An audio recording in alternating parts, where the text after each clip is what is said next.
Hi friends, welcome back to my channel Ajay talks. दोस्तों, आज मैं बात करने जा रहा हूं डिजिटल बैंकिंग इंफ्रास्ट्रक्चर में सेंध लगा करके किस तरह से जो बैंकर्स हैं वो साइबर अपराधियों की मदद कर रहे हैं। और कई केस तो ऐसे भी निकल करके आ रहे हैं जहां पर बैंकर्स ने अपने ग्राहकों को ही ठग लिया है, यानी कि उनकी ब्रांच में जिन लोगों ने खाते खुलवाए हैं, क्योंकि ऐसी सेंसिटिव इंफॉर्मेशन, ऐसी सेंसिटिव जानकारी जो होती है वो उन बैंकर्स को होती है। उस ब्रांच में किसके किसके अकाउंट्स हैं, कितना पैसा पड़ा है, इस तरह के एक्सेस होने के बाद कुछ बैंक अधिकारी, कुछ भ्रष्ट बैंक अधिकारी उन लोगों के खातों से अलग अलग तरीके से पैसे का गबन कर रहे हैं। ऐसे मामले तमाम सारे निकल करके आ रहे हैं।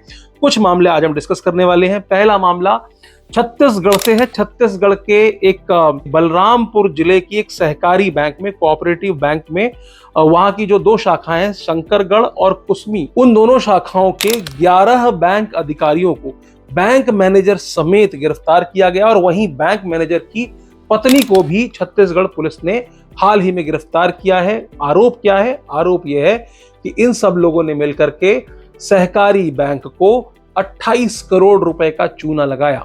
फर्जी दस्तावेज, घोस्ट अकाउंट्स, इस तरीके से अलग अलग अकाउंट्स खोले गए। जो तमाम सहकारी सुविधाएं होती हैं उसके एवज में फर्जी डॉक्यूमेंट्स के आधार पर इन पैसों का गबन किया।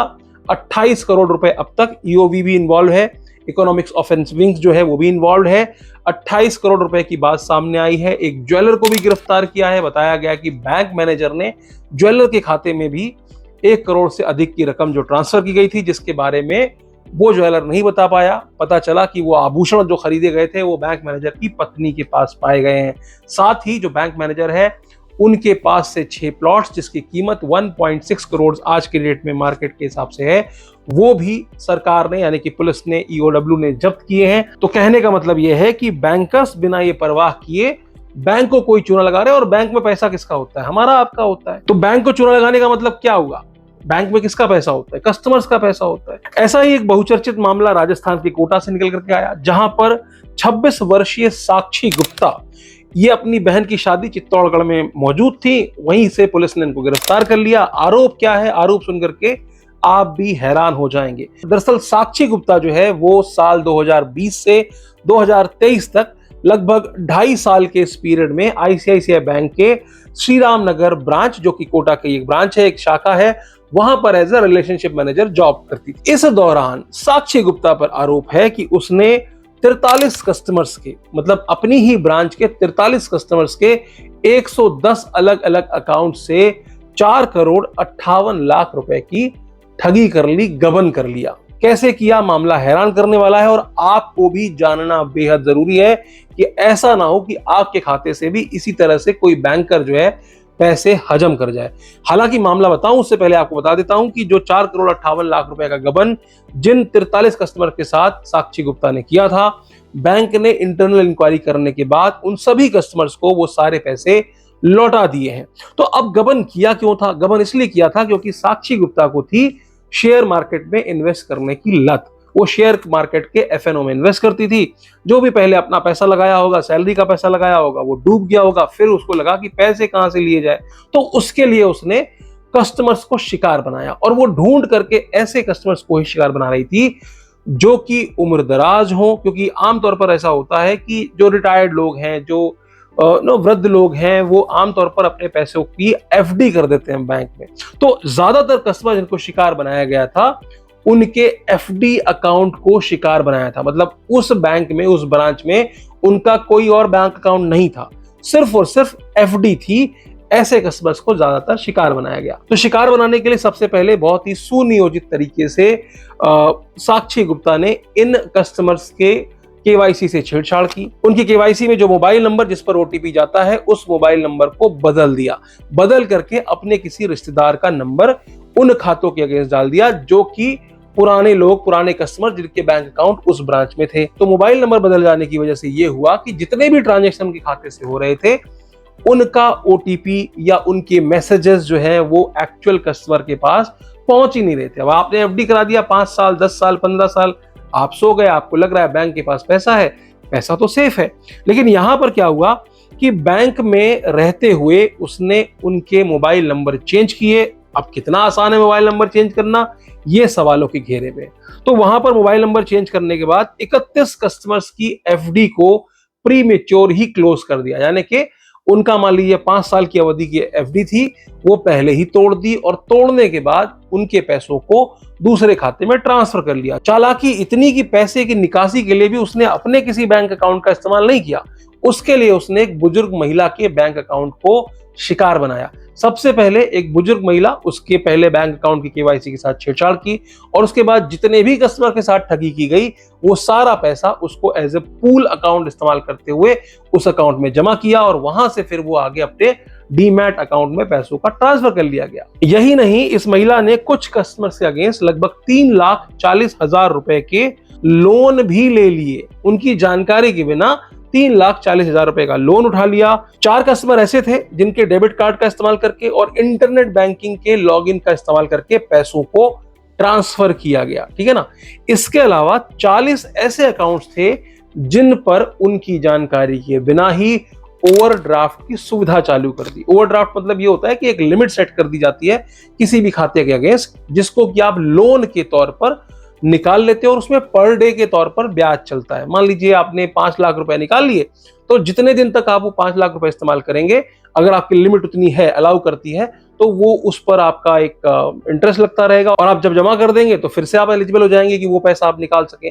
तो ऐसा करने के लिए उसने 40 बैंक अकाउंट्स के अगेंस्ट में ओवरड्राफ्ट की सुविधा भी शुरू कर दी। जांच में यह भी निकल करके आया कि उसने अपने फादर इन लॉ से भी पैसे लिए थे और उस पैसे को भी जो है शेयर मार्केट में डुबा दिया था। तो मामला खुला कब? मामला दरअसल फरवरी 2024 यानी कि 1-1.5 साल पहले ही खुल चुका था, जब वहां के नए बैंक मैनेजर को इस बात के बारे में भनक लगी कि इस तरह से कुछ गड़बड़ी हुई है। फिर इंटरनल टीम की इंक्वायरी हुई, इनको सस्पेंड कर दिया गया, मैडम को सस्पेंड कर दिया गया। इंटरनल टीम की इंक्वायरी के बाद में सभी कस्टमर्स को जो भी पैसों का उनका नुकसान हुआ था वो सारा पैसा जो है बैंक की तरफ से उनके खाते में ट्रांसफर किया गया, यानी कि कस्टमर्स को किसी तरह का नुकसान नहीं हुआ है।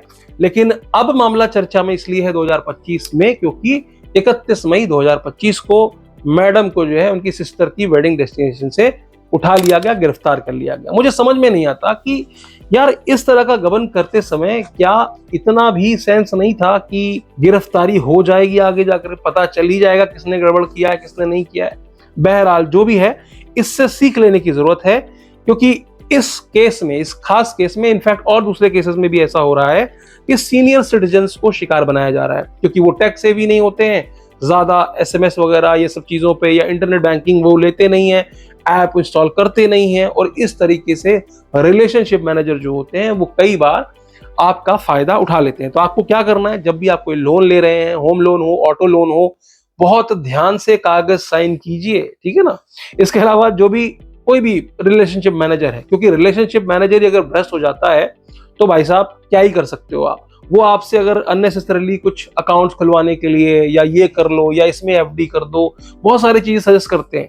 उसमें कई बार ऐसा भी हो सकता है कि कुछ ऐसी चीजें उन प्लानिंग कर रहे हो जिसमें कि वो एफडी खुले ही ना और आपका पैसा ट्रांसफर कर लिया जाए किसी और खाते में, तो उन पर भी बहुत ज्यादा जरूरत से ज्यादा भरोसा करने की जरूरत नहीं है। समय तो ऐसा आ गया, मैं ये नहीं कहता कि हर कोई चोर है, लेकिन मामले बहुत सारे निकल करके आ रहे हैं तो सतर्कता तो रखनी ही पड़ेगी। साथ में ये भी जरूरी है कि बैंक जो भी आपको किट देती है, चाहे वो बैंकिंग ऐप हो, इंटरनेट बैंकिंग हो, उनको भैया आप बहुत ही सिक्योर करें, उनको एक्टिवेट करें और खुद उसका इस्तेमाल करें या ना करें, समय समय पर चेक करते रहें कि नॉमिनी कौन है हमारा, अकाउंट लॉगिन करें, उसमें डिटेल्स देखें, हमारा मोबाइल नंबर क्या दर्ज है, ईमेल आईडी क्या दर्ज है, ये समय समय पर जरूर चेक करें क्योंकि अगर आप नहीं करते हैं तो कहीं ना कहीं आप इस तरह की ठगी का शिकार बन जाते हैं। इस मामले में तो पैसे मिल गए, लेकिन हो सकता है किसी और मामले में मामला कुछ इस तरह का बन जाए जिसमें कि कल्प्रिट ही ना पकड़ा जाए और कहीं ना कहीं आपके ऊपर बात रख दी जाए और पैसा आपको ना मिले। अब बढ़ते हैं ऐसे ही एक तीसरे मामले की तरफ। ये मामला जो है बुलंदशहर से निकल के आ रहा है। बुलंदशहर में एक होटल के मालिक हैं असलम,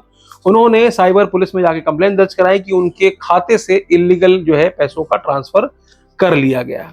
जब साइबर क्राइम की तरफ से जांच की गई, जब जांच की गई, फॉरेंसिक्स वगैरह सब कुछ वहां पर चेक किया गया, तो पता चला कि एक ऐसा गिरोह सक्रिय है जिसमें कि खुद एक बैंक मैनेजर, बैंक का स्टाफ, इसके अलावा बैंकिंग एजेंट, ऐसे लोग शामिल हैं उस गिरोह में जो कि अपने ब्रांच के अंदर या और दूसरे ब्रांच के अंदर भी बैंक के डेटाबेस से ये निकाल करके साइबर अपराधियों को भेजते थे कि हाँ, इन खातों को पिछले 2 साल से 3 साल से इस्तेमाल नहीं किया जा रहा है या डॉर्मेंट है, तो ऐसे खातों को शिकार बनाया जाता था। उनके खाते में उनका ओटीपी चेंज करके, उसको मृत बता करके, फेक मृत्यु प्रमाण पत्र लगा करके, नॉमिनी डिटेल्स में छेड़छाड़ किया जाता था और उसके बाद फर्जी दस्तावेज लगा करके उन बैंक अकाउंट को क्लोज करके उसमें जो पैसा था उसको अपने बैंक अकाउंट्स में, जो कि फर्जी बैंक अकाउंट होते थे ऑब्वियसली, उसमें ट्रांसफर करके पैसों को निकाल लिया जाता था।